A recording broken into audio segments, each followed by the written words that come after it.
नमस्कार, आपण पाहत आहात UCN न्यूज आणि कृषी विषयक तयारी पेरणीची या कार्यक्रमात आपल्या सर्वांचं आणि खास करून शेतकरी बांधवांचं मनापासून स्वागत। खरीप हंगामाची चाहूल लागलेली असतानाच हवामान, बियाण्यांची उपलब्धता, खतांची योग्य नियोजन आणि त्यासोबतच शासकीय योजनांची अंमलबजावणी यावर अनेक प्रश्न आहेत आणि याच प्रश्नांची उत्तरे देण्यासाठी आज आमच्या स्टुडिओमध्ये उपस्थित आहेत नागपूर जिल्ह्याचे जिल्हा अधीक्षक कृषी अधिकारी रवींद्र मनोहरे। सर, आपलं खूप खूप स्वागत। धन्यवाद। नमस्कार सर्वांना। सर, जसं खरीप हंगाम म्हणजे काय आणि तो शेतकऱ्यांसाठी काय एवढा आवश्यक आहे या प्रश्नांवर आम्ही याच कार्यक्रमाच्या माध्यमातून फार चर्चा केलेलीच आहे। त्यामुळे माझा पहिला प्रश्न असा की या खरीप हंगामासाठी हवामानाचा अंदाज नेमका काय आहे, कारण याही वर्षी विदर्भात पावसाचं उशिरानं आगमन झालेलं आहे आणि अशात पावसाच्या वेळापत्रकानुसार शेतकऱ्यांनी काय तयारी करायला हवी? खरं तर खरीप हंगामाला आपली दरवर्षी 7 जूनला सुरुवात होत असते आणि भारतीय हवामान खात्यानं जो काही अंदाज वर्तवला होता की आपला पाऊस वेळेवर येईल आणि ती सरासरी जी राहील यावर्षी ती सरासरीपेक्षा जास्त पाऊस पडणार। पण आता जर आपण आकडेवारी बघितली तर आज जवळजवळ आता 15 दिवसाचा कालावधी झालेला आहे। काही ठिकाणी फक्त पाऊस पडलेला आहे, पण जो पेरणीला योग्य असा पाऊस अजूनही झालेला नाही। आणि आताच हवामान खात्यानं जे काही आता पुन्हा भाकीत वर्तवलं आहे की आपल्या विदर्भामध्ये विशेषतः नागपूर जिल्ह्यामध्ये आणि बाकी भागांमध्ये पाऊस हा 28, 29, 30 जूनमध्ये चांगला जोरदार पडण्याची शक्यता आहे। आणि मला वाटते की यावर्षी जो काही आता शेवटचा आठवडा जूनचा आणि जुलैचा आणि ऑगस्टमध्ये चांगला पाऊस यावर्षी आहे। त्यामुळे नक्कीच जे आपल्या शेतीसाठी आवश्यक, खरीप हंगामासाठी जे आवश्यक पर्जन्यमान आहे ते यावर्षी येणार आहे आणि त्या दृष्टीने शेतकरी बांधवांनी आता तयारी, काही शेतकऱ्यांची तयारी झालेली असेल आणि ज्यांची तयारी राहिलेली असेल तर त्यासाठी जे आज आपण आता चर्चा करणार आहोत ते नक्कीच त्याचा फायदा आपल्या शेतकरी बांधवांना होणार आहे। सर, कृषी विभागामार्फत नेहमीच सांगितलं जातं की पेरणीच्या अगोदर मातीचं परीक्षण करून घ्यायला हवं, तर हे माती परीक्षण काय एवढं आवश्यक आहे? आता आपण जर बघितलं तर शेतकरी बांधव म्हणजे जेव्हा खताचा वापर यामध्ये होतो तर ते बघत असताना आपल्या मातीचा, जमिनीचा पोत कसा आहे ते बघितलं जात नाही आणि आपण सरसकट आपण त्याच्यामध्ये खतांचा वापर केला जातो। त्याचा दुष्परिणाम असा होतो की एकतर आपला खतावरचा खर्च वाढतो, भरमसाठ खर्च वाढतो आणि त्यासोबत दुसरा जी हानी आहे ते मध्ये जमिनीचं आरोग्य खराब होते आणि पर्यायाने मग खर्च वाढवून जे निव्वळ उत्पन्न आहे ते शेतकरी बांधवांना कमी येते। तर त्यासाठीच आमचा आग्रह राहिलेला आहे की जे आपलं आरोग्य पत्रिका आहे, जशी आता माणसाची आरोग्य पत्रिका असते आणि जशी आपली गरज असते त्यानुसार आपण आपल्यासाठी औषधोपचार करतो, तर तसंच डाएट, ज्याला आपण संतुलित खतांचा वापर म्हणतो, ते करण्यासाठी आपल्याला आपल्या मातीचं परीक्षण करणं हे अत्यंत महत्त्वाचं आहे। आणि याकरिता आपण जसं आता एप्रिल, मे हे 2 महिने साधारणतः ड्राय असतात, म्हणजे पेरणीच्या आधीचा, आणि अजूनही काही ठिकाणी जर म्हणजे उघाड आहे, काही ठिकाणी जमीन कोरडी आहे, तर त्या ठिकाणी आमचा असा आग्रह राहील शेतकरी बांधवांना की त्यांनी आपला मातीचा सॅम्पल, सॉईल सॅम्पल म्हणजे आपल्या शेतामध्ये 5-6 ठिकाणची माती एकत्र करून, तो आमचा तांत्रिक कृषी सहाय्यक त्यांना मार्गदर्शन करेलच, तर ते नमुने घेऊन त्यांनी आपल्या जे प्रयोगशाळा आहे, शासकीय प्रयोगशाळा आहे, काही खाजगी प्रयोगशाळा आहे, तर तिथे जर त्यांनी तपासणीला पाठवलं तर लगेच त्यांना त्याचा अहवाल मिळेल आणि त्या जमिनीमध्ये नेमकं नत्र, स्फुरद आणि पालाश हे जे काही अन्न घटक आहे किंवा सूक्ष्म अन्नद्रव्य किती आहे तर त्याची सुद्धा त्यांना माहिती मिळेल आणि त्यानुसार ते नियोजन करू शकतील। मग सर, त्यानंतर महत्त्वाचं म्हणजे बियाणं, आणि मग बियाणं निवडताना नेमकी काय खबरदारी घ्यायला हवी शेतकऱ्यांनी? खरं तर आता जसं संत तुकाराम महाराजांनी म्हटलंय की शुद्ध बीजापोटी फळे रसाळ गोमटी, हे जे ब्रीदवाक्य आपल्या संतांनी सांगितलेलं आहे, त्यामुळं हा एक जो महत्त्वाचा घटक आहे आपल्या पूर्ण खरीप हंगामात, तो बियाणं आहे। बियाणं जर आपण तपासणी न करता जर पेरणी केली तर पर्यायाने सर्व खर्च, जी मेहनत आहे, आपला पैसा आहे, तो त्यामध्ये जातो। तर यासाठी आमचा असा आग्रह असतो की जे काही बियाणं शक्यतो आपण घरच्या घरचं वापरा, कारण बरेचसे बियाणं जे आहे ते आपण घरचं वापरू शकतो याच्यामध्ये, म्हणजे ज्याला आपण बियाणे बदल दर आहे, तो दर 3 वर्षांनी जरी आपण बदल तरी चालते, अशी बरीचशी पिकं आहे, सोयाबीन आहे, भात आहे, तर ही पिकासाठी आपल्याला बियाणं आपण आपलं स्वतःचं वापरू शकतो। तर माझी एक विनंती राहील की आपण जसं यावर्षीसाठी जर आपल्याकडे काही शेतकरी बांधवांकडे बियाणं असेल तर त्यांनी ते तपासून घ्यावं घरच्या घरी. अत्यंत साधी सोपी पद्धत आहे. तुमचं वर्तमानपत्र असेल, रद्दी पेपर जे आहे किंवा आपलं गोंदपाटाचं असेल तर त्यावर आपण 100 दाणे टाकायचे, आपल्याला त्याची रांगोळी टाकायची 100 दाण्याची, आणि ते त्याला आपण 2-3 दिवस थोडंसं ओलावा करून जर ठेवलं आणि जेवढी बीजं त्यातली बियाणं उगवेल म्हणजे तेवढी टक्केवारी, समजा 100 बियाण्यापैकी जर आपले 70 बियाणे उगवले तर आपण म्हणतो की ते बियाणं आपल्या पेरणीसाठी योग्य आहे. पण त्याची जर कमी बियाणं जर उगवत असेल तर ते बियाणं वापरू नये अशी आमची विनंती असते सर्व शेतकरी बांधवांना. आणि आपण बाहेरनं मार्केटमधूनही जेव्हा आणतो तर बरेचदा काय होते की शेतकरी बांधव जेव्हा खरेदी करतात बियाणं खरेदी होत असताना तेव्हा आपण जमिनीत जाण्यापूर्वी थोडी एक टेस्ट करणं घरच्या घरी, उगवण क्षमता तपासणी करणं हे अत्यंत महत्त्वाचं आहे. दुसरा जो पार्ट आहे तो आहे बीज प्रक्रियेचा. म्हणजे आपण बियाणं किती चांगलं असलं आपल्याकडे पण त्याच्यावर जर योग्य प्रक्रिया केली नाही तर मात्र मग बुरशीजन्य रोग आणि किडींचा खूप प्रादुर्भाव होतो. तर म्हणून एक दुसरी एक याच्यामधली एक खबरदारीची आपल्याला घेतलं पाहिजे की आपण जे काही बियाणं असेल त्याच्यामध्ये आपल्याला 3 स्टेजेसमधनं, म्हणजे जसं आपण त्याला आम्ही FIR म्हणतो, म्हणजे ते पोलीस स्टेशनचा FIR नाही तर हा FIR म्हणजे फंजिसाइड, इन्सेक्टिसाइड आणि रायझोबियम कल्चर. तर अशा पद्धतीने आपल्याला त्याचं करायचं आहे. आता ज्या शेतकऱ्यांकडे बियाणं असेल त्यांनी बुरशीजन्य रासायनिक औषधीचा त्यांनी आधी केलेला असेल तो करून ठेवायचा आहे, आणि ज्या दिवशी पेरणी आहे त्या दिवशी त्यांनी ते रायझोबियमचं कल्चर जे आहे ते त्याला वापरायचं त्याचा. तर अशा पद्धतीचं जैविक जे काही बीज प्रक्रिया आहे ती आपण करावी असं माझी या निमित्तानं सर्वांना विनंती राहणार आहे. खरं तर एक थोडं बियाण्यामध्ये मला सांगायचं आहे यामध्ये, कारण शेतकरी बांधव जेव्हा बियाणं खरेदी करतात ना, कारण सर्वांकडेच काही खर्च बियाणं नसते, पण ज्यांच्याकडे जी दुकानातनं किंवा आपले कृषी सेवा केंद्र आहेत, जवळजवळ आता नागपूर जिल्ह्यातच बघितलं तर 1,500 कृषी सेवा केंद्र आहे, आणि सर्वात जवळचा जो काही घटक आहे जो शेतकरी बांधव त्यांच्या संपर्कात येतात ते कृषी सेवा केंद्र चालक जे असतात आणि त्यांच्या माध्यमातून ते घेतात. तर याच्यामध्ये मला एक थोडंसं विनंती करायची सर्व शेतकरी बांधवांना की जेव्हा आपण खरेदी करतो तर त्याचं बरेचदा आपण बिल जतन करत नाही, किंवा ते योग्य कंपनीचं आहे की नाही किंवा त्याला प्राधिकृत आहे का ते बघत नाही आपण, आणि अशा वेळेस आपण ते बियाणं खरेदी करतो. जे काही बियाणे खरेदी करणार आपण त्याचे टॅग जतन करणं किंवा ते बघून घेणं, कारण बरेचदा असं होतं की एखाद्या वेळेस चुकून एक्सपायरी असलेला सुद्धा बियाणं त्याच्यामध्ये असते, तर ती डेट पाहणं की खरं त्याची व्हॅलिडिटी आहे का त्या बियाण्याची, त्याच्यामध्ये किती उगवण क्षमता त्यांनी पर्सेंटेज दिले आहे, जागरूक राहून खरेदी करणं हे एक महत्त्वाचं आहे. आणि याच्यामध्ये दुसरं आणखी आहे की आपल्याला जेव्हा तक्रारी म्हणजे होते किंवा बियाणं उगवत नाही बरेचदा, तर अशा वेळेस मग तक्रार करताना आपल्याला त्याचे पावती त्यासोबत त्याचं तुमचं टॅग हा जतन करणं आणि थोडं बियाणं आपल्याला जतन करणं खूप आवश्यक आहे. आणि वेळीच मग आमची जी यंत्रणा आहे कृषी विभाग त्यांच्याकडे आपली तक्रार नोंदवणं हे सुद्धा तेवढंच आवश्यक आहे. म्हणजे त्याचाच लवकरात लवकर तुमचं निवारण होण्यासाठी या सगळ्या गोष्टींची आवश्यकता आहे. नक्कीच बरोबर आहे. त्यानंतर मी खतांचा वापराबद्दल प्रश्न विचारलेला की संतुलित खतांचा वापर हा का आवश्यक आहे? जसं मी आपल्याला सांगितलंय की खतं ही खरं तर आपल्या कुठल्याही पिकाच्या उत्पादकता वाढीसाठी खूप आवश्यक असते संतुलित खताचा वापर. आता नेमकं काय होते की आपल्याकडे मोठ्या प्रमाणावर DAP आणि युरियाची मागणी असते, परत असा शॉर्टेज सुद्धा त्याच्यामध्ये होतो. तर या निमित्तानं आमचा असा एक प्रयत्न आहे की आपण सुरुवात जशी म्हणतो की सेंद्रिय खतापासून करा. आता थोडंसं दुर्मिळ झालेलं आहे ते सेंद्रिय खत मिळणं सुद्धा, पण हळूहळू मला वाटते आता नैसर्गिक शेती आणि सेंद्रिय शेतीकडे शेतकरी बांधवांनी वळण्याची आवश्यकता आहे, कारण त्याचा सर्व जो काही दुष्परिणाम तो आपल्या जमिनीवर होतो आणि पर्यायाने आपल्याला उत्पादकतेवर होतो. त्यामुळे ज्या काही जमिनी आता चिबड होत आहे किंवा उत्पादनक्षम होत नाही आहे, बरेचसे लॉस होतात, तर हे आपल्याला त्याच्यामध्ये हे करता येईल, त्याच्यामध्ये कंट्रोल करता येईल.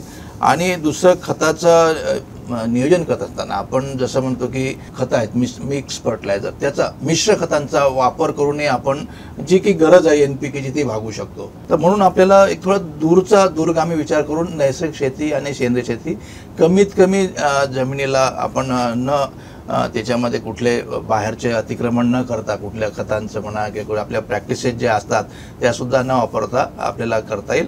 आणि तेव्हाच आपण हे करत असताना खतावर जेव्हा बोलतोय आपण तेव्हा आपल्याला ज्या पद्धती आहे पेरणीच्या आता त्या सुद्धा याच्यामध्ये सुधारण्याची आवश्यकता आहे. आता आपण बघतोय की दरवर्षी भरमसाठ म्हणजे भरपूर पाऊस येतो, अतिवृष्टी येते. आता ज्या शेतकरी बांधवांनी चर खोदून ठेवलेले आहे म्हणजे शेताला किंवा त्यांनी सरी वरंब्याची पद्धतीनं लागवड केली, म्हणजे एक सरी आणि एक वरंबा, वरंब्यावर आपलं पीक असलं तर ते साहजिकच आपलं पीक अतिवृष्टीमुळे वाचतं. आणि जेव्हा दुष्काळ पडला, म्हणजे जेव्हा गॅप पडला पावसामध्ये, म्हणजे पाऊस आला नाही काही दिवस, तर ते त्याचा ओलावा तिथं टिकून राहत असतो. तर ही एक पद्धत खूप चांगली आहे सरी वरंब्यावर लागवड करण्याची. आणि विशेषतः आता जे भात पट्ट्यामधले शेतकरी बांधव आहे, आपल्या चिखलने करून आधी जे करायचं त्याच्यामध्ये पारंपरिक पद्धती जी होती त्यामध्ये सुद्धा आता सगुना राईस टेक्नॉलॉजी याला म्हणतो, SRT पद्धत, या पद्धतीचा सुद्धा आता अवलंब शेतकरी बांधवांनी केला आहे. तर मला वाटतं जास्तीत जास्त प्रमाणामध्ये थोडा ह्या नवीन तंत्रज्ञान जे आहे लागवडीचं, त्याच्यामध्ये SRT असेल किंवा सिस्टीम ऑफ राईस इंटेन्सिफिकेशन म्हणजे SRI, श्री पद्धत ज्याला म्हणतो आपण, तर या पद्धतीमध्ये कमी पाण्यामध्ये हे होतंय. आणि एकदा तुम्ही जर बेड केले तर आपल्याला 2-3 वर्ष त्याच्यामध्ये कुठले काही करण्याची आवश्यकता नाही, म्हणजे नॅचरल फार्मिंगचा सुद्धा पार्ट याच्यामध्ये होऊ शकतो. तर भातामध्ये हे करायला पाहिजे. दुसरं आता याच्यात HDPS तंत्रज्ञान आलं कापसामध्ये, म्हणजे हाय डेन्सिटी प्लांटिंग सिस्टीम. म्हणजे आपण जे काही आता शेतकरी बांधव प्रचलित पद्धतीमध्ये खूप जास्त अंतर असते आणि खतांचा खूप भडीमार झाल्यामुळे त्याची वाढ पण खूप होते. पण तसं न करता आपल्याला थोडंसं दाटीनं, म्हणजे संख्या वाढवायची, आपल्याला तिप्पट संख्या करायची, अंतर कमी करायचे, हाय डेन्सिटी याला म्हणतो आपण, 3x1 3x अर्धा फुटावर. आणि त्यामध्ये आता हे CICR जे आपलं कॉटनची इथे संशोधन सेंटर आहे, त्यांनी सुद्धा पायलट प्रोजेक्ट आपल्या जिल्ह्यात राबवला, पूर्ण विदर्भात त्यांचा चालू आहे. मला वाटतं हे 2-4 तंत्र आपण शेतकरी बांधवांनी याचा जरूर अवलंब अशी आमची सर्वांना विनंती राहणार. सर, सेंद्रिय खत आणि कंपोस्टचा वापर खरीप हंगामात कसा करायचा?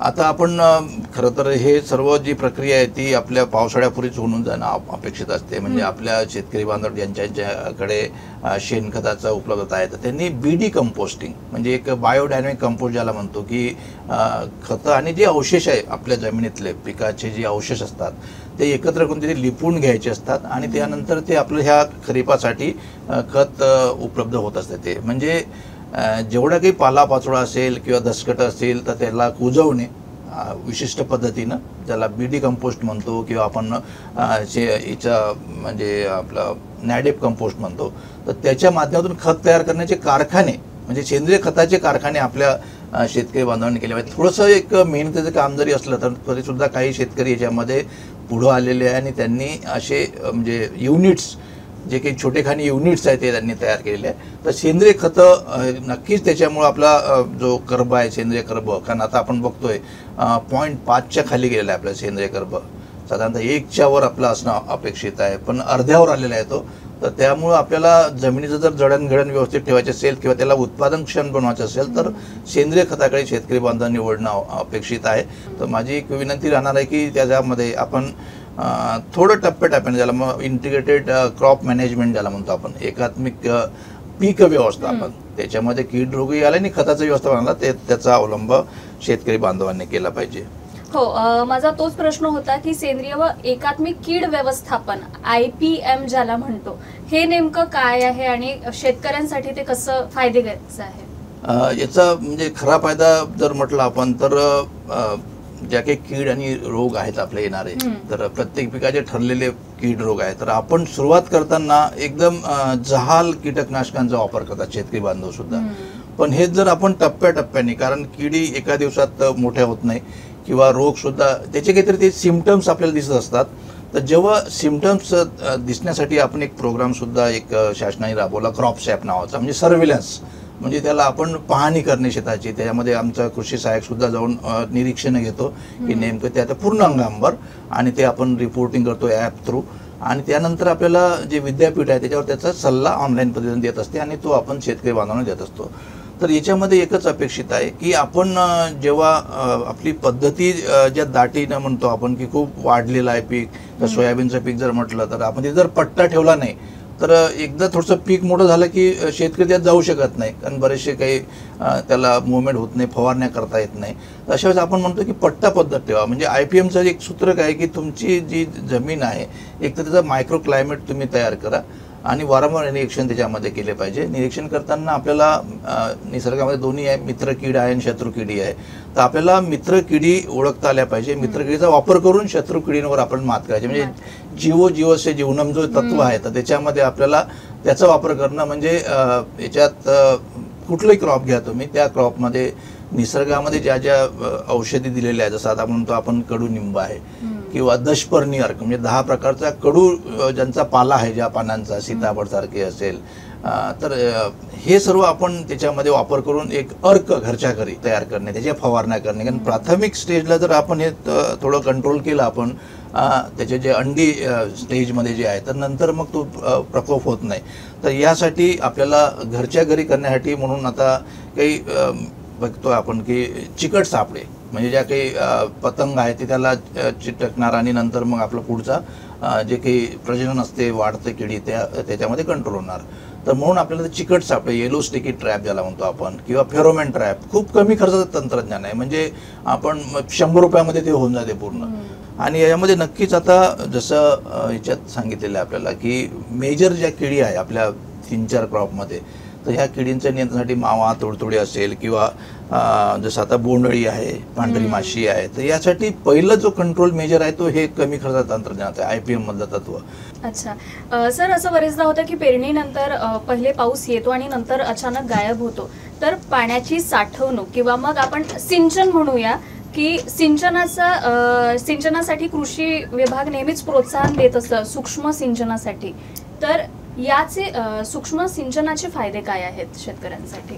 खरं तर आता आपण सूक्ष्म सिंचन हा आता शेवटचा पर्याय झालेला आहे. त्यापूर्वी प्रत्येक शेतामध्ये जसं मी म्हटलं की सरीवरंबा ही सुद्धा एक अशी पद्धत आहे की जसं पावसाचा प्रत्येक थेंब, जसं आपण म्हणतो की पर ड्रॉप मोर क्रॉप, म्हणजे एक केंद्र शासनाने एक संकल्पना दिली आहे की प्रत्येक थेंबासाठी यशाचं पीक उत्पादन करणे. आणि त्यासाठी PMKSY नावाची योजना आहे, प्रधानमंत्री कृषी सिंचाई योजना. पण ते करण्यापूर्वी आपण एक असं म्हणतोय की छोटे खाणे जे की शेतकरी बांधव स्वतःहून करू शकतात, की उताराला आडवी पेरणी हे तर आपल्याला करता येईल. उतार पाहून त्याला आडवी पेरणी करायची, चर खोदायचे, सरीवरंबा करायचा, बीबी प्लांटेशन करायचं. हा एक पहिला भाग आहे. म्हणजे आपलं पाण्याचं नियोजन, त्याला मूलस्थानी जलसंधारण म्हणतो आपण. जिथं पावसाचा थेंब पडला तिथंच तो मुरवायचा, म्हणजे त्याला बाहेर जाऊ द्यायचं नाही.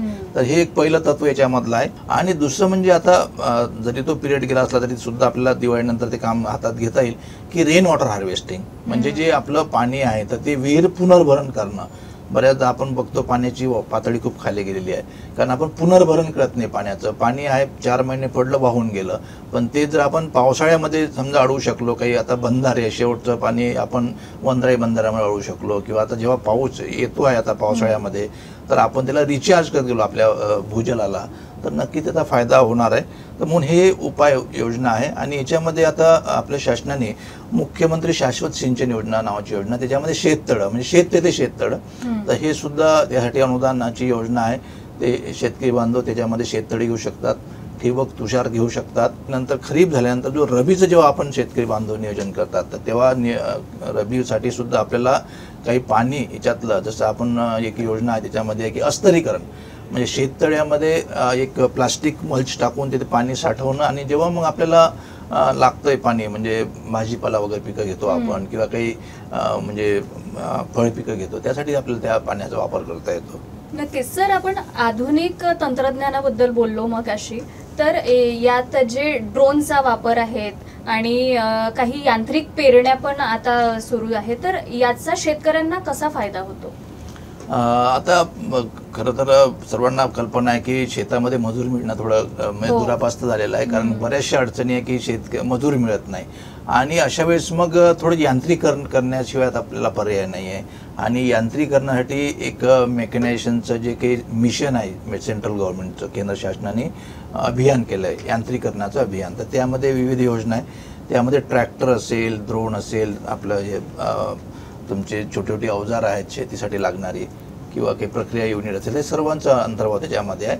आता यांत्रिकरण करत असताना आपल्याला बघतोय आपण की लागणारी जे काही यंत्रसामुग्री, म्हणजे त्याला अवजारे बँक म्हणतो, की आपण गट झाला एकत्र आणि FPO ज्याला म्हणतो शेतकरी उत्पादक कंपनी, त्यांनी एक अवजारे बँक तयार केली. तर ते जेव्हा जशी गरज असेल, पेरणीची गरज तर पेरणी यंत्र उपलब्ध करून देतील, किंवा हार्वेस्टिंग थ्रेशर असेल, किंवा जसं ड्रोन म्हटलं.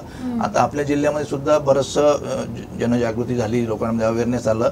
जसं 23 लोकांनी ड्रोन घेतले, त्यामध्ये महिला गट सुद्धा आहे की त्या स्वतः ऑपरेट करतात ड्रोन, आणि त्याद्वारे ते मग फवारणी करणार, किंवा तुमचं नॅनो युरिया, नॅनो DAPचं खताचा वापर ते लिक्विड फॉर्ममध्ये त्या ड्रोनच्या सहाय्याने करणार. आणि जेणेकरून आपला खताचाही खर्च होतो, मजुरांची जी काही म्हणजे कमी आपल्याकडे आहे ते सुद्धा भरून निघते आणि त्याच्यामध्ये बचत होते पूर्ण अशी, कमी वेळामध्ये जास्त आपली फवारणी करता येते. तर हा एक फायदा ड्रोन टेक्नॉलॉजीचा आहे. तर आता येणाऱ्या दिवसामध्ये हे जे आर्टिफिशियल इंटेलिजन्स ज्याला म्हणतो आपण, कृत्रिम बुद्धिमत्ता, हा एक कृषी क्षेत्रामध्ये सर्वात महत्त्वाचा भाग राहणार आहे आणि शेतकरी बांधवांनी सुद्धा जर समोर येणं अपेक्षित आहे. त्यामध्ये जसं आता मी सांगतो त्याच्यामध्ये की ॲग्रीस्टॅक नावाची एक योजना आहे. ॲग्रीस्टॅक म्हणजे ॲग्रिकल्चर स्टॅक म्हणजे संच, माहितीचा संच. म्हणजे त्याच्यामध्ये मी शेतकरी आहे तर माझा फार्मर ID म्हणजे माझं शेत कुठं आहे, आता 5 गावामध्ये माझं शेत असेल तर ते पूर्ण लिंक करणं, त्याला म्हणतो आपण भूमी अभिलेखचं इंटिग्रेशन. म्हणजे माझं 10 ठिकाणी शेती असेल ती एकाच याच्यामध्ये त्याच्यात दिसेल. एक त्याची कोणतं पिकं त्याने घेतली, खरीप रबी, त्याची त्याच्यामध्ये रजिस्ट्री होऊन जाईल. आणि सोबतच जे की आपल्याला लागणारं म्हणजे जसं कर्ज आहे, पीक कर्ज असते किंवा आपल्याला विद्युत हवी असते, पाणी हवं असते किंवा पीक विमा आपण काढतोय किंवा आता खताचं आपण हे केलं, माती नमुना घेतला तर मी किती खतं वापरायची, म्हणजे सल्ला देण्यासाठी सुद्धा ते पूर्ण काम येणार आहे. तर तोच AIचा भाग आहे की आर्टिफिशियल इंटेलिजन्सच्या सहाय्याने आपल्याला ॲग्रीस्टॅकचा फार्मर ID करून घेणं. तर माझी या निमित्तानं एक सर्वांना विनंती राहणार शेतकरी बांधवांना की त्यांनी आपला फार्मर ID, त्यासाठी काहीच करण्याची आवश्यकता नाही, आपले सेवा सरकार केंद्र किंवा स्वतःहून ते करू शकतात. त्यांनी रजिस्ट्रेशन करायचं त्याच्यामध्ये आणि त्यामध्ये आधार कार्ड, आपला OTP बेस नंबर जोडायला आणि एक 712 जो की लिंक केलेला, एवढी माहिती जर असली तर त्यांचं लगेच फार्मर ID तयार होईल.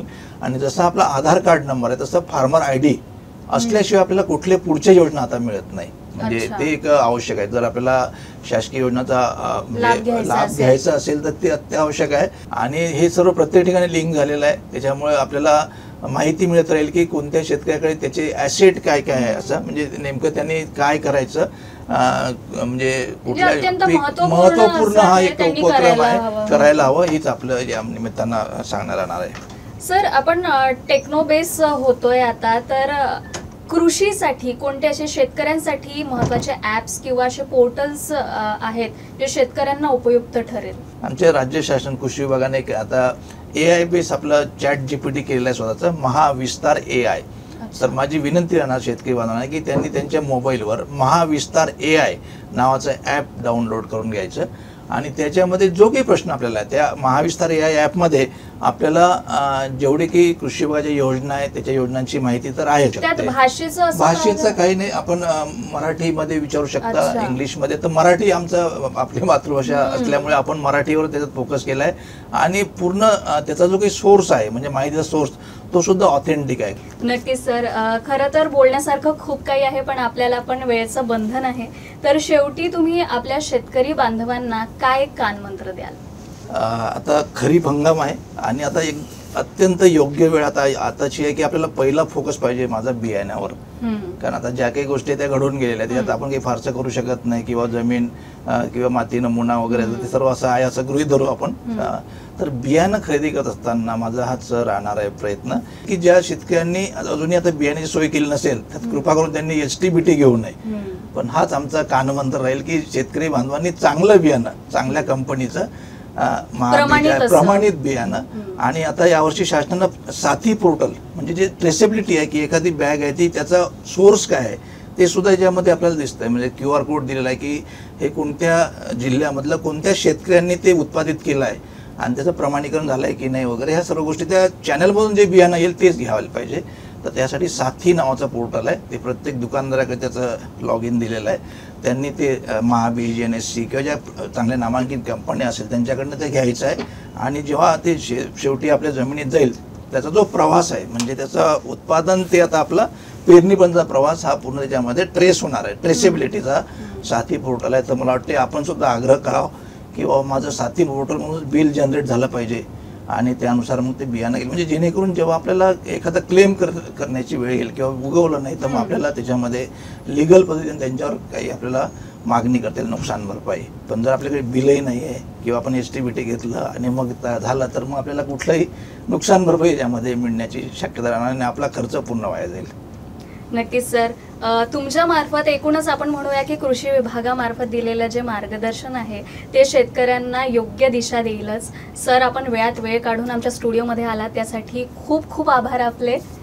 आणि आशा व्यक्त करते की या मार्गदर्शनाने आपल्या शेतकरी बांधवांची जी शेती आहे ती समृद्ध हो आणि उत्पादनात भरघोस वाढ हो. धन्यवाद.